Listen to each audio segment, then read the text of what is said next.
जब अल्लाह किसी बंदे का इस्तिगफार कबूल फरमा लेता है तो उसकी जिंदगी में 5 नुमायां निशानियां जाहिर होती हैं, जो इस बात की अलामत होती हैं कि अल्लाह ने उस बंदे की तौबा कबूल कर ली है। पहली निशानी ये है कि उसके दिल में गुनाह से नफरत पैदा हो जाती है। दूसरी निशानी ये है कि उसके दिल को सुकून और इत्मीनान नसीब हो जाता है।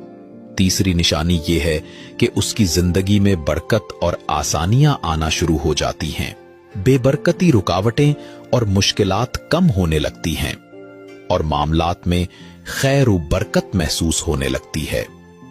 चौथी निशानी ये है कि अल्लाह इसे नेक आमाल की जानिब रागिब करने लगता है, उसके दिल में इबादत का शौक पैदा हो जाता है। पांचवें निशानी ये है कि अल्लाह इसे दूसरों की नजर में महबूब बना देता है।